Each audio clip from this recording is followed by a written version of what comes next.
Would you like to see into the future just a bit? If you could see the future a bit more clearly, you could make better decisions, have better predictions, have a better perspective, and ultimately create greater success. That is part of our role as a leader, after all, is to create greater success. That's why I'm excited to introduce the work of our guests to you today.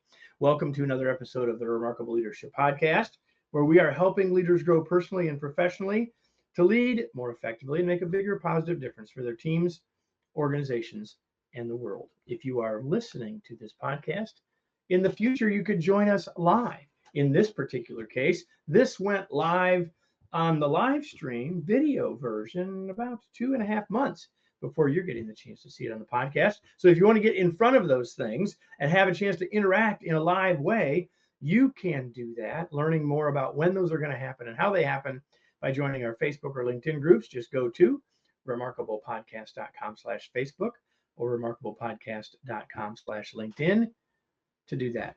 Today's episode is brought to you by the second edition of the Long Distance Leader, Revised Rules for Remarkable Remote Leadership. Remarkable Remote and Hybrid Leadership. If you lead a team that is distributed in any way, this book will give you new skills, insights, and the confidence to lead more effectively in the new world of work. Learn more and order your copy today at remarkablepodcast.com/LDL. And now I'm going to bring in my guests. And yes, it's guests. Today we have two guests, co-authors of this book. I will tell you about them as they join us and you see their smiling faces. Today I have with us Rob Wolcott and Kaihan Krippendorff. Robert C. Wolcott is the co-founder and chair of the World Innovation Network, Twin Global. He is an adjunct professor of innovation at the Booth School of Business, University of Chicago, and an adjunct professor of executive education at the Kellogg School of Management, Northwestern University. His books include Grow From Within, Mastering Corporate Entrepreneurship and Innovation, written with Michael J. Lippitz. He is an active venture investor in nearly 30 companies. Kaihan Krippendorff is the founder of Outthinker Networks, a global think tank and professional speaker. His books include Driving Innovation from Within, a guide for internal entrepreneurs. He's a former McKinsey consultant, a strategic advisor to numerous leading corporations. Well, why the two of them together? Well, because they've written together a new book called Proximity: How Creating Breakthroughs in Just-in-Time Transform Business, Society, and Daily Life. That's our focus today. That's why they're here, and I'm glad they're here. So, guys, welcome. Thanks for being with us. Great. Thanks, Kevin. Kevin. Great to be here. So, Rob, a little inside baseball, everybody. Rob said, "Kevin, what's the first question going to be?" I said, "I'm not going to ask you that something you don't already know the answer to. So I'm just going to start with one that is really simple, and it's something I ask often, and that's like, tell us a little bit about." And Rob, I'll let you go first, but tell us a little bit about what led to the book. We'll talk about the book and the ideas in the book in a second, but like, what's the journey that brings the two of you to this place and this book? Well, thanks again, Kevin, for having us. I love your work. It's expansive and applied, and I love that. So from where did this come? Well, 10 years ago in 2014, I was at a tech event, and Kevin, I'm sure you've been to tech events. I'm sure everybody else out there in TV land, they go to tech events, and I noticed that the second speaker sounded like the first, and the third speaker sounded like the second, and the fourth speaker sounded like I started to say, well, holy cow, we've got to be able to do better to figure out where the world's going. And so that generated a question in my mind at that time, which is, what is fundamentally different about all things digital compared to the industrial age? If we can discern what is fundamentally different about digital technologies compared to industrial age technologies, we could do better jobs of predicting the future. And Kaihan and I do mean predicting. This is a book about foresight. This is a book predictive of where every industry is going the rest of our careers. And at working on that for a while, I discovered something sort of obvious that led to a profound observation. And that the obvious thing is that digital technologies of all sorts, so certainly we mean AI and mobile apps, but we also mean 3D printing or rooftop solar power or anything digitally enabled. Digital technologies allow us to compress capabilities into smaller and smaller packages and distribute them all over the economy, ever closer to each moment in time and space. That's something that's very hard to do with industrial age technologies. And so therefore, and this is proximity, this is the punchline, Kevin, digital compels value creation ever closer to the moment of actual demand in time and space. And this is the direction of every industry, the rest of our careers. And then so I was working on this and COVID hit, and you might recall, Kevin, there's something called COVID, and all of a sudden we're I all at do. home. Back Yeah. when Corona was still beer, right? Yeah, right. And so Kaihan reached out to me. We'd known each other for a little while, thanks to our good friend Jill Hellman. And Kaihan said, we're at Outthinker Networks. We're going to have a 24-hour thought leadership session. Each speaker, 1 hour, 24 of those in a row. It was an amazing vision. They did it. I had a bunch of really fantastic speakers, myself notwithstanding. We had like Rita Gunter McGrath and Kaihan. You can tell Kevin a little bit how that came together and why we ended up working together on proximity. Yeah, COVID hit and suddenly my speaking schedule went to zero. Everything was canceled and postponed. And then I figured, hey, there are two things going on in the world. One is people need support. And two, there are all these great minds that are suddenly grounded. So could we raise money to support some nonprofits that are helping people that are dealing with COVID, get food to children, et cetera, and get these thought leaders involved? So we organized this 24-hour, 24 speakers over one day event. And Rob was one of those people. There was Amy Edmondson. There was Renee Mauburn, the Blue Ocean strategy person. There was Gary Hamill, kind of like really the best of the best. And Rob was one of those people. And we did we worked with, again, because there's so much talent available. We had someone who is an expert in data visualization. He was available, so he just volunteered. And he was able to measure what were the frequency of different words that were spoken and then respoken and shared. And what was the most spoken and respoken word was Rob's concept of proximity.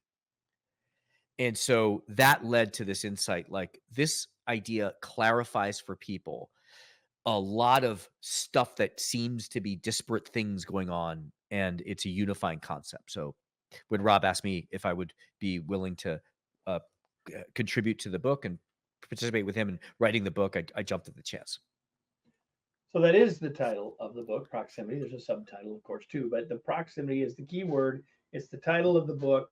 And so, Rob, tell us a little bit more about, I mean, you hinted at it already, but what would you add to this sort of definition as the opening salvo of our conversation? Great. Well, in the book, Kevin, we look across different realms of life. You can think industries, but we really, Kaihan and I thought about it more like about how we live and how it affects all of us. So how we work, how we eat, how we create and produce, how we prevent and cure, how we power, how we defend. And the final chapter is about the two horizons of the 21st century, the places humanity has not been before, but will this century: space and virtual reality. And by the way, space and virtual reality are 100% proximate. We can come back to that if that's of interest. But in chapter 2, we talk about a hypothetical concept that clarifies this proximity notion, and we call it P equals 0. P equals 0 refers to proximity equals 0. In other words, the production of value or the provision of value, and we separate those two because they operate differently, at the moment of actual demand. So P equals 0 is in some cases already true. Like, for instance, if you think about video streaming, Kevin, you can watch as much of the Kardashians as you want, anytime, anywhere. Now, we're not saying that that's. You don't know how much of that I'm going to watch? We can say people could watch us after we finish this. Yes. In any place, right? Exactly. That's great. But the point is, anybody could, with an access to a device, can watch any video, anytime, anywhere. But most of those videos have been produced months or even decades in advance. Now, here's the thing: the provision of all video content is already proximate. It's anywhere, anything, anytime. But it's us right now. Just like right now, right. People are live, but a year from now, 2 years from now, God willing, they'll still be able to find this podcast anywhere and listen to it on any device. But here's illustrative of this predictive power of proximity. production of video content is not yet entirely proximate. It was probably created months ago, maybe decades ago. But here's the interesting thing with generative AI, where are we right now? We're at the very beginning, the knee of the curve for a future that is definitely coming. This is, well, I wonder if, no, this is definitely coming, where video content will be created on demand, anywhere, anytime, and eventually for an audience of one. So it will figure out, boy, Kevin Eikenberry wants a story about XYZ now, and generative AI in 5 years, 10 years, 20 years, imagine what it will be able to do. So this is, again, predictive of where we're going for the rest of our careers. Kaihan, anything you want to add to that before we, or anything else perhaps you want to say about the concept? Yeah, no, maybe just like maybe two things that Rob said that I'll just kind of link that maybe people haven't completely linked is you compress value into parts, and then we have proximity, and value is created when the parts come together. When the soda meets the syrup for the Coca-Cola, for example. And so what we're saying is because these things get compressed and distributed, we can wait until we know there's demand and then combine them and create the value. Yeah, that's great. Kevin, proximity is about procrastination, believe it or not. I remember when we were interviewing Dean Kamen, the famous inventor of the Segway, but many other things. Mm-hmm. He said the best way to make things is to wait as long as possible until there's a specific demand, and that's proximity. So we really mean to set up business models, technology platforms that encourage us to procrastinate until there's a specific need for a specific product, service, or experience, and then produce and provide. And that's where every industry is going. So we'll get into some more of that in general before we're done, but you laid this out a little bit about how the book is laid out, which is around some sort of specific parts of our lives. And I think once you tell us this idea of proximity, we all start to think of a few examples. But what you did, and I really love that you didn't do it in terms of industries, but really more about sort of on the user side, if you will. Mm-hmm. And you talked about a variety of these, and we won't have time to get to all of them that are in the book. But I do want to talk about, I think, the ones that are sort of the most prescient. I'll continue to use P words like you guys for all of us as individuals, consumers, and as leaders. And so, like in the book, we'll start with the most of those, which is like how work is different. Like, how does proximity and work connect? What do you mean by that? I mean, obviously, if my work involves using a 3D printer, okay. But fundamentally, what do you mean by this? Because this is probably where your thinking and the work we've done is the most interconnected. So let's talk about this a little bit first, and we'll go to a few of the others before we're done. Well, I'll cover an obvious experience we've all had now that we didn't really have before. Very few of us had before COVID, and that is what we're doing right now. Zoom calls, streamcast podcast recording, for instance. And I remember early in COVID, I was on a Zoom with a friend of mine remotely describing proximity. And he said, well, that sounds nice, but it feels like what we're doing right now on the screen is the opposite of proximity. And I said, no. It's exactly proximity. Why is that? Because he happened to be sitting in New York. I was in Evanston, Illinois at the time. I said, we're creating value right here on the screen. It has nothing to do with where your physical body is. So you can accomplish things, anything, anywhere, anytime. And so everybody's experience of being thrust into their home offices and having Zoom and Teams meetings, that's entirely proximity. Because now it doesn't matter that you're in Michigan and I'm in New Jersey and, maybe Kaihan's in Miami. We can create value right here on the screen. It's interesting because I went to the movie yesterday, and by the way, the movie that I went to, I'm going to like a movie theater, because the director of that movie is going to be on this show in 2 days. Oh wow, that's exciting! But anyway, during the commercials, of course, of which there are now many, there was a commercial for the MetaQuest headset of Facebook's or Meta's.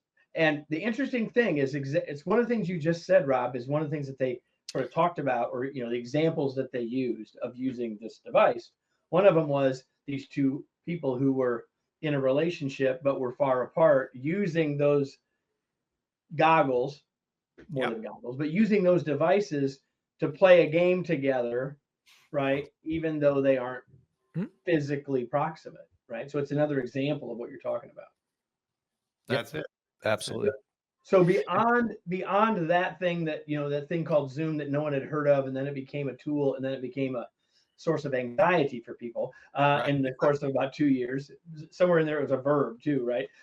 But beyond that, sort of really obvious, and I'm glad that you shared it that way because it is one. I think. What are some other examples about how how can we use the idea of proximity to further help us predict where we think the future of work is going? Well, I think you could think of work as supply and demand, that there is a job that needs to be done, and then there's talent that can do the job. So, what we're saying, if we imagine P equals zero, is I need someone to fix my refrigerator, and boom, that person is there. I need someone to write a report for a meeting that I have in 5 minutes, and that person is there and they write the report. So, all the barriers between today and then. So, look at TaskRabbit, look at gig working, look at the shift from roles to OKRs, the fragmentation of jobs that and what skills people have. Look at Upwork. All of that allows us to find the talent that we need more quickly. And then we add AI, which allows us to then scale the capabilities of someone. Hey, I don't know how to write a report, but with AI, I can either learn it or I don't need to learn it, but I can do it immediately because it is, because AI is guiding me. It allows us to kind of reduce that supply and demand gap down to zero. Yeah, Kevin, the AI point that Kaihan mentioned is absolutely essential because it's quintessential proximity. With AI systems, you can compress this extraordinary capability, offer it anywhere, and the system from the user's perspective sits there doing nothing at all. Now, we know there's a server in Iceland and there's lots of stuff going on behind. But from the user's perspective, when you jump on ChatGPT or Pi or any of these platforms, it's a blank screen. And then you throw a prompt in, and seconds later, it's created something. Now, it may or may not be what you want. That's your job to figure out. But that capability is getting better and better, and it's distributing all over the place, every moment of your day, every aspect of your job. And so our role as leaders is to help our people and ourselves figure out how to leverage these capabilities most effectively, often to do things we couldn't have done before. Yep. And if I I could, please. I'll pull one thing that one word that Rob used. He said, create something. And I think that's a very important point because in a way, what we're saying is there is no reason to predict anymore because it is the user's input. They're not asking, can you search Google for content that was created before that's relevant to me? Can you search Amazon for a product that was made before that is relevant? You actually can initiate the creation of that thing. It's much more Etsy than Amazon. And so in a way that removes the need for prediction. Now, we do say prediction because the idea of P equals zero allows you to more accurately predict where the industry is going. But the industry that you're in, the future is no prediction because you're only producing when things are needed. Gotcha. So perhaps because I grew up on a farm and because I happen to be near that particular location as I'm doing this particular episode, the next chapter is probably the other one that we'll have the chance to really dive into the most yet. It is the idea of, and the chapter is titled "Proximity and How We Eat." And so, what do you mean by that? Like, not everyone's got a garden, right? And even if you have a garden, you have to grow it, right? You don't have it instantly. So what do you guys, because this might seem antithetical to people until they start to see your thinking. So go tell us about what you mean here, and what does this tell us about where we're headed? Yeah, well, Kaihan, Yep. why don't you share briefly the Domino's example, because that's really tangible for people, and it also Sure. shows that proximity is not just about making the pizza. It's about all the other things that wrap around it that add value for the consumer. And then I can talk about some crazy stuff I saw in the UAE and controlled environment agriculture and stuff like that. Right. That's great. Yeah. So we can, yeah, I had a bad experience this weekend. My family was over and we ordered bad pizza, and I got a lot of flack for it. I ended up grilling pizza yesterday and making up for it. But the experience of getting the pizza isn't just getting the food in your mouth, right? It is also knowing, um, did I order the right thing? Are they using the right ingredients? Is it properly quality checked? Is it on my way, right? Is it going to arrive in time before the movie starts, right? All of that is part of the value of ordering pizza. And what Domino's was able to do, because that part of the value proposition can be delivered digitally through their app. And they had invested for other reasons in technology to kind of automate their production line. They now had all this information, and they were able to deliver that part of the experience. I pull up my app and I can see it's being quality checked, it's being shipped, it's being sent, and what time it's going to arrive. All of that value got to me a little bit faster than Pizza Hut or other places. And for the time period that we analyzed, a 10-year time period, Domino's stock price outperformed Google's and many high-tech companies. And it was only due to proximity, and not proximity of the physical product, but proximity of the digitally deliverable elements of the value proposition. Right. So you can already, with a small advantage of proximity, already have a huge business advantage, a competitive advantage. And then now maybe Rob, you can talk about actually the producing of the food more quickly. Yeah, sure. And I think I want to, Kevin, underscore one thing that Kaihan just said. Certainly there are these big breakthrough concepts, but there are also lots of really kind of small steps. You just need a small advantage in proximity to be far more competitive than other companies. But I'll give you a little bit of the further out picture. So in late 2022, when I was doing some research for the book, I was speaking at an event in the UAE, in Dubai, and I had the opportunity to go and visit Bustanica. So Bustanica is the largest vertical farm and operation in the world today. It's part of a larger frame called controlled environment agriculture. So you can think of greenhouses and all this. And most vertical farms have not been economically viable yet. That's absolutely true. By the way, the key to vertical farming, the key to proximate agriculture is proximate power, proximate, sustainable, affordable power. So when we solve that problem, we've solved the proximity of any kind of agriculture. Set that aside. So I visit Bustanica. It's a partnership with Emirates Airlines. It's a few miles from the Dubai airport. First of all, the leafy greens and herbs grown there are as good as anything you'd get in a French farmer's market. No offense to the French. I hope nobody's upset. But this stuff was fantastic. But here's the exciting part. The next morning, I got on my flight from Dubai back to New York City, and the lettuce in my salad was picked at that plant the night before. Now, they use 98% less water. They grow only what they need, where and when they need it, far less waste. Now, it is absolutely true that each head of lettuce grown there is far more expensive than growing heads of lettuce in Spain. I get it.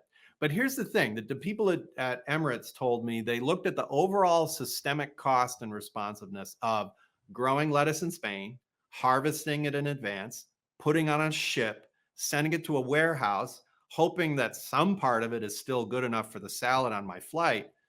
And when they did the overall systemic cost, it was by far better to be producing right there in that vertical farm. And the punchline is, Kevin, since Kaihan and I finished the document for the book, in February of this year, Emirates announced they were buying 100% of Bustanica. So they've acquired the entire company.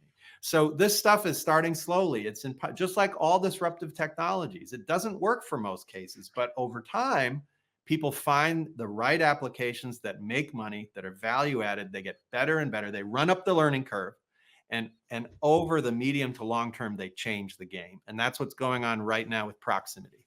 And the controlled environment farming allows us to also reduce the incubation time or the growth time of food, so we can actually produce food more rapidly. And those spaces are getting smaller and smaller. Miele has a whole division that makes refrigerator-sized or appliance-sized vertical farms that you can put into your house.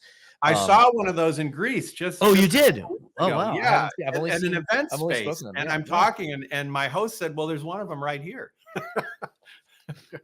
I'm going to get one. There you Yeah, have it. I'm gonna have to get So one, yeah. we could, and I knew this would be the case, not only because of the depth of the book, but by having both authors with me today, that we would never get through everything, which is one of the reasons why you get yourself a copy of Proximity by Please do. Rob Wolcott and Kaihan Krippendorff, of course, and we'll have all the links to that in the show notes at the end as well. You talk about a lot of other things. You talk about preventions and cures. You talk about power. You talk about a lot of other things, as you mentioned earlier. We don't have time to get there. I just want to spend a couple minutes because you've done a good job of giving people the nugget of the idea, and we've talked about several examples. And so my question is, where should we as leaders, now not everyone who's listening here is a senior executive, right, or an entrepreneur or leading a tech company, but like for any of us as leaders, what should we be doing now? Like, what would you recommend to any leader thinking about their organization, their career, their future? What are the questions or things they should be thinking about and taking action on right now? Right. Maybe I gave like a 30-second answer real quick.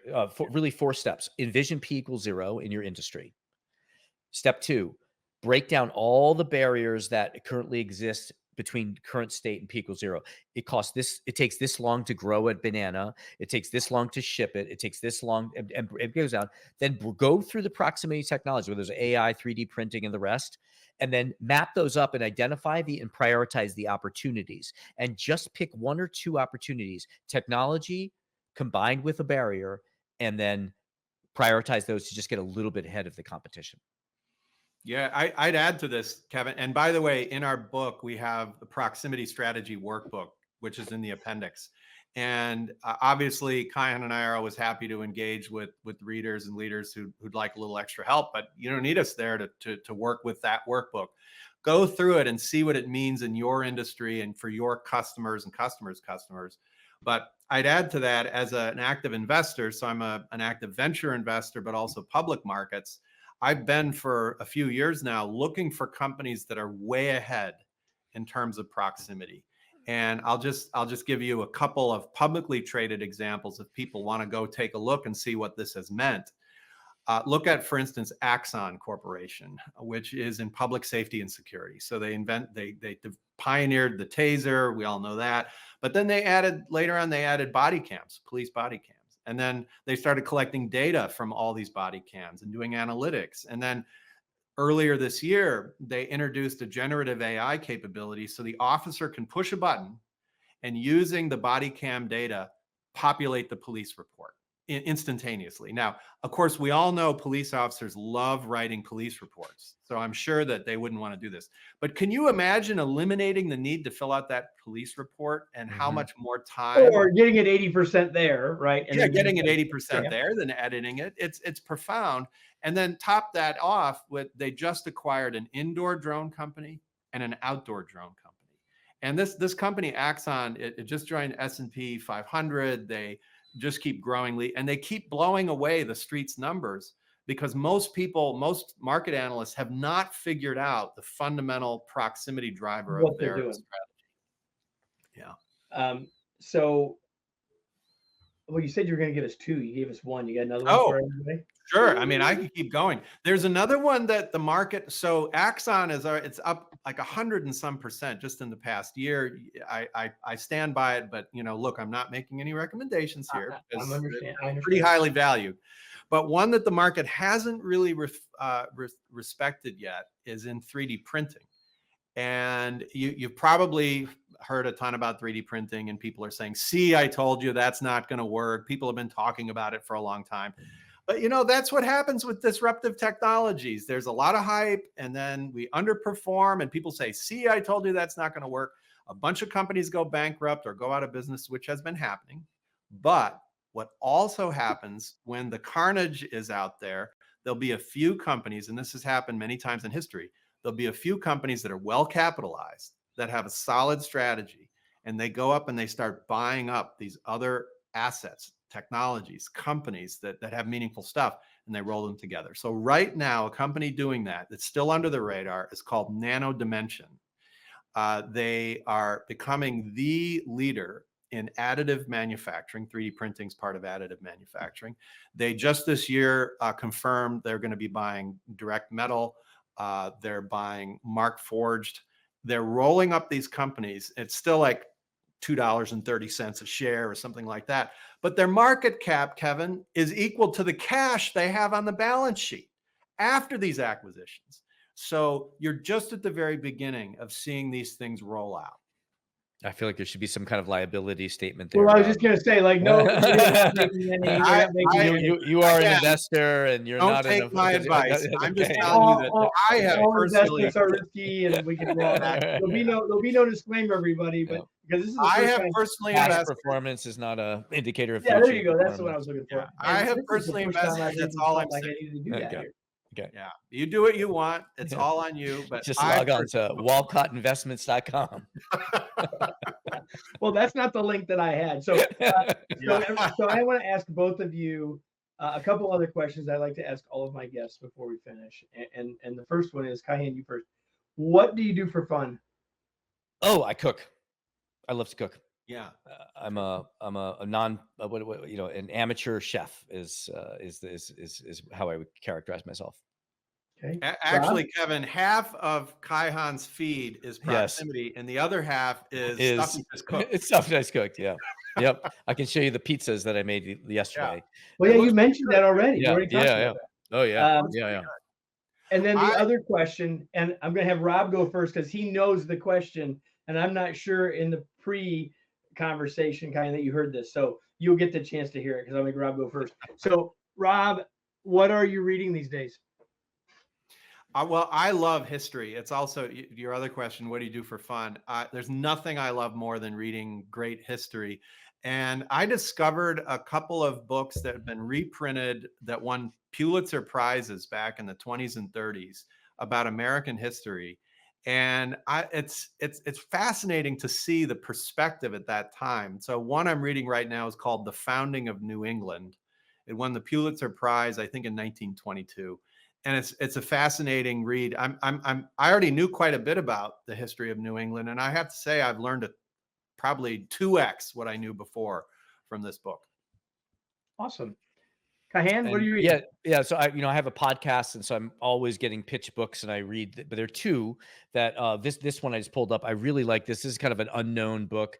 Data Rules: Reinventing the Market Economy. Christina Alaimo and Janice Kalinikos, and it sort of says, hey, data isn't just information. Data are social constructions that change the way people think, and so it is a very kind of forward-thinking view on data and how it is going to shaping companies and industries. And I also really am loving Marcus Collins wrote a book called For the Culture. He is sort of a marketing guru who was involved, for example, in developing the brand Beats, which was Dr. Dre's collaboration sold to Apple. So it's like brands should create cultures around them that inform identity and have customers and employees be kind of link their identity to, and that's where the strength of brands come from. Those are two books that I'm very into right now. Perfect. All of that, everybody, will be in the show notes along with a link to these fine gentlemen's book, Proximity: How Coming Breakthroughs in Just-in-Time Transform Business, Society, and Daily Life. Beyond that, though, beyond getting a copy of the book, where do you guys want to point people to learn more about your work, or any place else that you want to point people? Great. I'm always on LinkedIn, Robert C. Wolcott. You can always reach me there, and let me know that we met on Kevin's podcast, because I guess really we didn't meet, but reach out on LinkedIn, and also you can find me at twinglobal.org. Yep. For me, LinkedIn. And then also we have proximitybook.net as well. Proximitybook.net. So a question for all of you before I say goodbye to all of those of you watching and listening, and to you, Rob and Kaihan. Question for all of you that I ask you every single week as viewers and listeners. And the question is, now what? What action will you take as a result of being here? What What things did you make note of? And no, we're not talking about the investment advice. We are talking, however, about what ideas did you get about the how can you apply the idea of proximity? How will you, really is the question, how will you apply that idea? What actions might you take versus some of the things that you heard about the predictive nature of it, or even just to start to build a new perspective around all of it, along with the ideas that you just heard about what we can be doing next as leaders to start to reduce the friction and move us closer to P=0. My point here is this, everybody, that if you don't take action, this might have been entertaining, but you could have probably found better entertainment purely. Ultimately, you came here so that you can become more effective. Well, I know. I said maybe. Could you maybe? Like, my point is, we do hope that this was entertaining, but we also hope this is something that you can use to transform your future and become a more effective leader, create more effective organizations, make a bigger positive change in the world. That's what we're here for. That's what we'll be back to do again next week. Thanks, guys, for being here. It was a pleasure to have you. Thank you. Thanks, Kevin. It was great. Thanks, Kevin. Everybody, we will be back next week with another episode of the Remarkable Leadership Podcast. Until then, tell someone that you heard this, invite them to join you. You know what to do wherever you're watching your podcast. We'll see you soon. Thanks.